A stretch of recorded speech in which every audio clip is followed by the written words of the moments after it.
shit.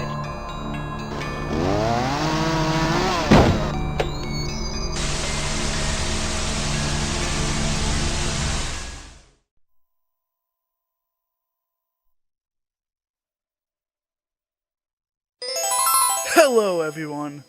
I've decided to start up the Let's Play channel, and what better game to start with than one of my favorites? Wait for it, Turtles in Time! This is the Super Nintendo version, which is absolutely the best version. This one came out in August 1992 with 10 levels, when all the other ones have much fewer. Like the arcade that came out in September 18th, 1991 only has 9 levels. Also, with the Super Nintendo one, you got a versus mode, which you need 2 players to play, obviously, which I don't have right now. But it's pretty much just you fight each other, and that's it. It's very dumbed down, but it works. There's also a color mode, which has 2 options, animation and comic, which pretty much only changes the eyeballs of the turtles. So, pretty much comics. They remove the pupils, which makes them look kind of dead. I wish it made all their sashes and their bandanas red, like the comics, but it doesn't. It's still the general colors. So, let's get started now. I'm going to pick Michelangelo, because he's definitely my favorite. So one of the big differences between this and the Genesis version that came out in August 11th, 1992, which is named the Hyperstone Heist, which has a different name from that, but it's pretty much the same game.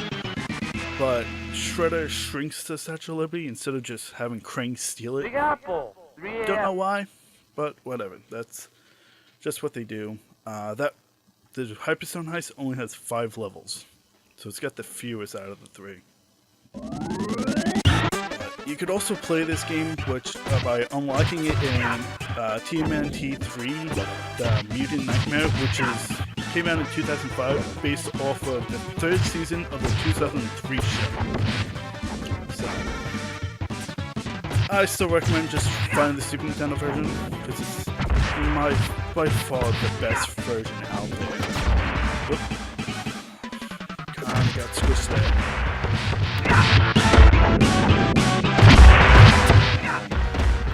It's also, they re-released the arcade version for 360 and PlayStation Network, whatever. They called it Turtles in Time Reshelled, but they kind of took all the life and the color out of it, which just makes it a really sad feeling of what it should be.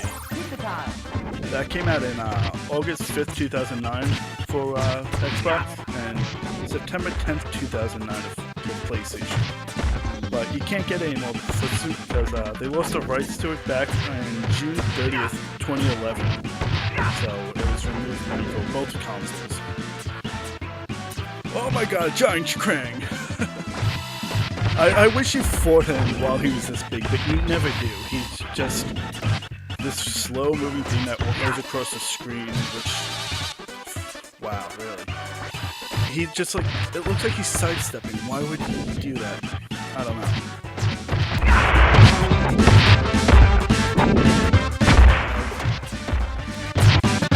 Let's see, there's a couple moves in this one.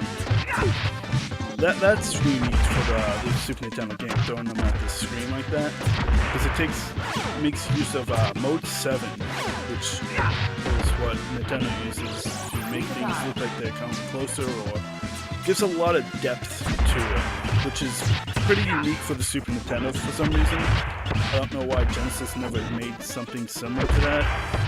I mean, they had like their own 3D graphics, but just didn't look as good.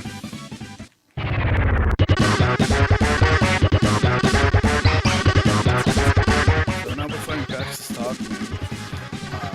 He turned himself into a fly, if you remember from the cartoons, but trying to make a portal through Dimension X. Wow, I actually remember a lot of this. He's pretty easy once you get him on the ground, but he's obnoxious when you up in the air like this.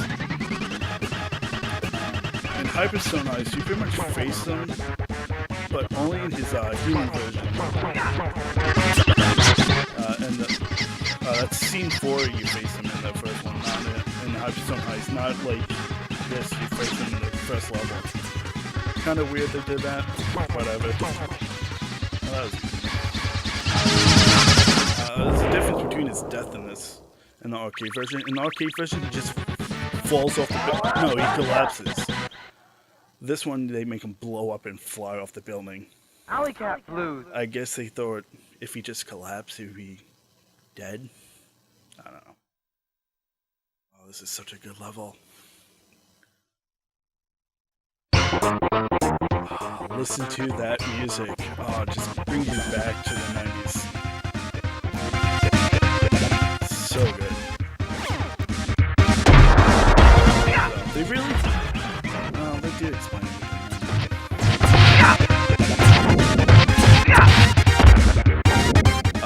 In Hyperstone Heist, this is the second part of the first level. But they kind of mixed in elements of, they mixed in elements from the parking garage level in the first arcade game. Kind of mix things around with that.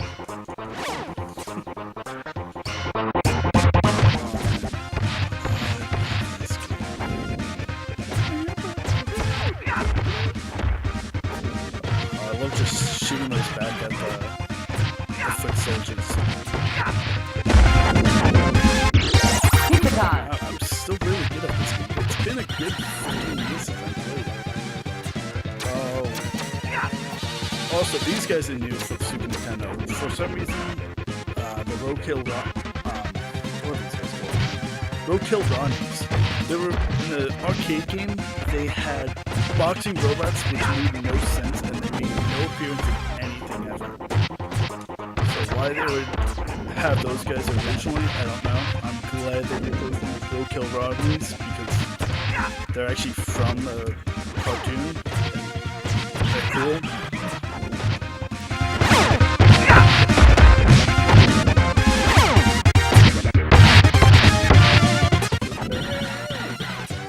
Here they are again.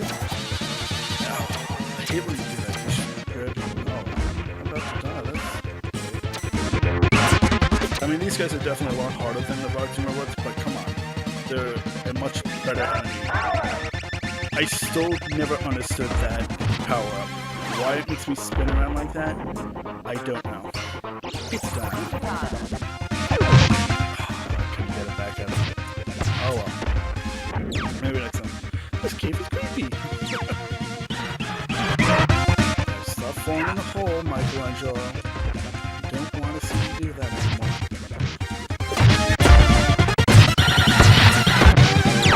Wow. Really? This is pathetic.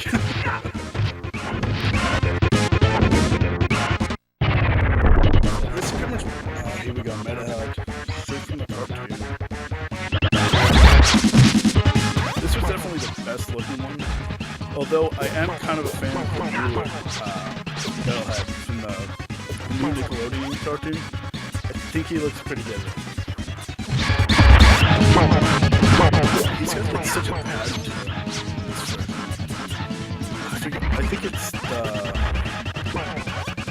That's probably the arcade version. They don't have a pattern so simple for Metalhead in it. I also don't understand why they can't just write out Metalhead, they use M-Head. Because apparently those extra characters couldn't fit on this giant screen.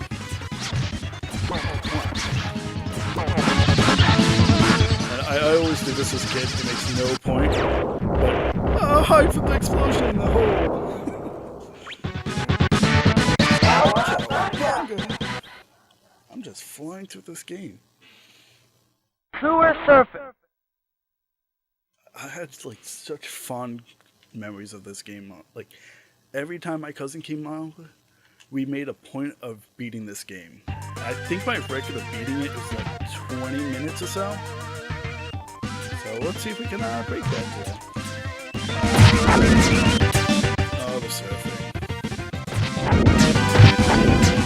I mentioned the music before, but it is phenomenal. Like, this game has incredible music for some reason.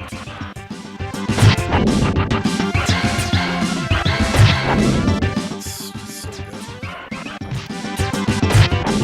I'm gonna have to try finding the soundtrack now. I like it that much.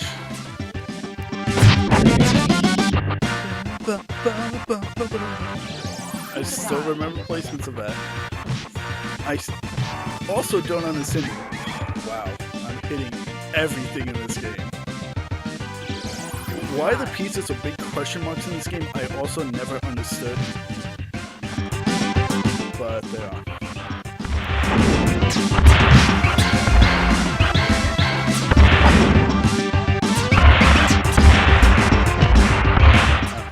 This level is different on the Super Nintendo. They made it a bonus level for some reason. I don't mind actually. I like it. I think it's cool because it gives you like random stats for it. There it is.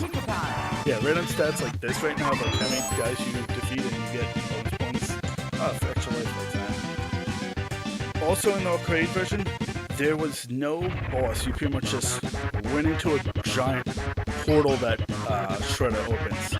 But in this, you get to fight the Rat King. Once again, why can't they put the A and T there? Why does the guy say Rat King?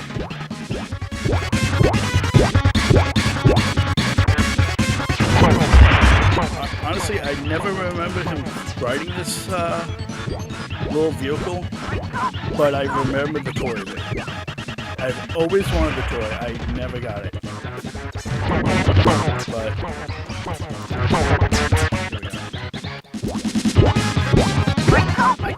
I come! Oh, really?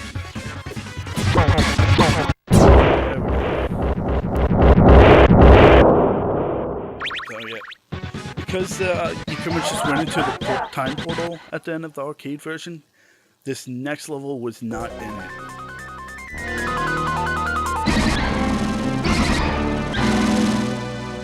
Technodrome, little mode 7 there again. Technodrome. Let's kick shout. So they originally wanted to make this level for the arcade, but it had to be scrapped because they wanted to rush the game out, which is a shame because this is a really good level.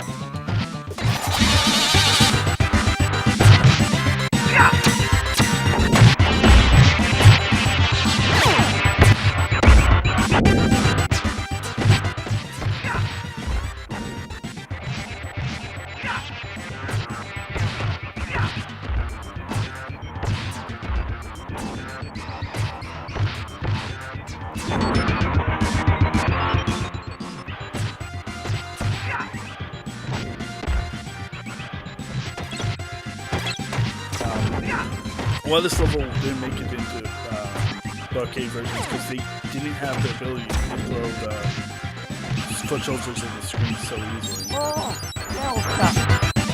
And that plays a big part with the boss. You'll see later. The rat traps. Why didn't the rat traps appear in the first level with Max Stockman? I mean, he created them. Like, wouldn't they be on his level? But they're not.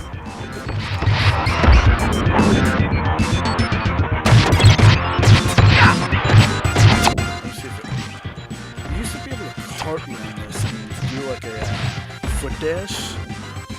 I'm trying to do that now.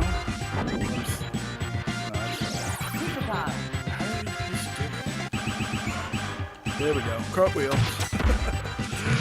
Doesn't do anything except look cool. I hated these guys. I never understood what they were holding, but they look like flowers to me. But you can't hit them when they're holding. Don't understand it whatsoever, but it's one of those charms that I love about this game.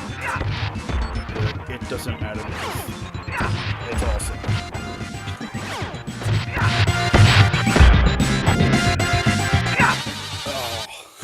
Of course, I figured out the sidekick right when I go into the electric beams. We got Toko and Razor, which I think this is one of their first appearances in the video game. They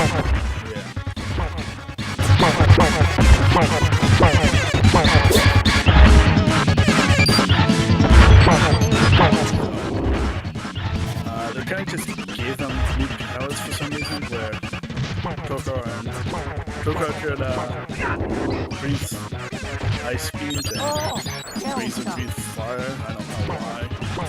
Oh look, he's just a little turtle like me. And Gracer's just... No, Toko's definitely the turtle. Razor's the little wolf dog. And this is such a 90s cliche for beat 'em ups. You gotta have an elevator. Why is always a obligatory elevator scene? I don't know. But it's something every beat 'em up game did.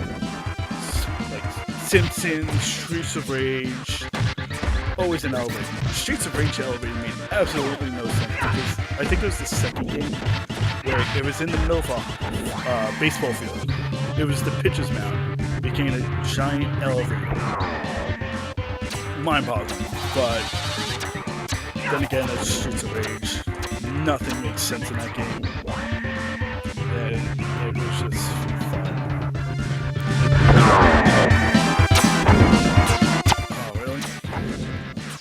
Usually, me and my cousin, we used to just wait for them at the door and see if we can take them all out in like a second before they come through. But, not working. And I'm doing terrible. That was my last life. At least I've got continuous.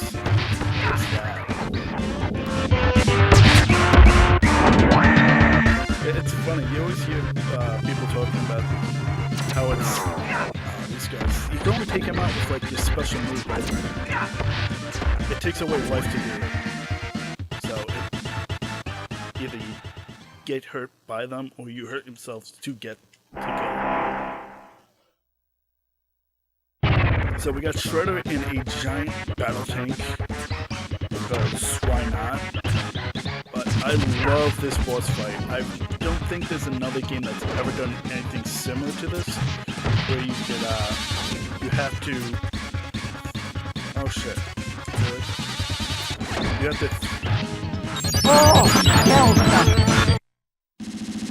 Great. Anyway. I like how they, kind of did an homage to the movie poster there. Let's kick shout. And I'm definitely going to cut this part. I'll see you at Shredder. Oh, never mind. Here we go. I get another chance of fighting Shredder. But yeah, I've never seen another boss fight where you have the perspective of the villain and you have to throw his little henchman at him to kill him. I think it's really cool. And I've tried making sense of all these little writings on the side of the battle tank. It makes no sense to me.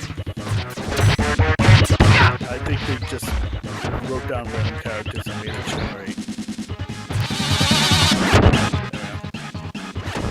Also with for some reason, I don't know if there's any truth to this, but I think using Michelangelo and Donatello is easier to progress at the screen, but I'm probably crazy. But I always thought that as a kid, probably because I always thought Leonardo and Raphael's weapons were more for cutting and stabbing, so there wasn't anything for them to grab. This is cool. My pause button's not working, but if you pause it, you could actually freeze his head mid-screen, because that's the way they got that concept, is making him just removing and reappearing his head. That's how they made it kind of looks like a hologram, but it's just flicking really back really quick.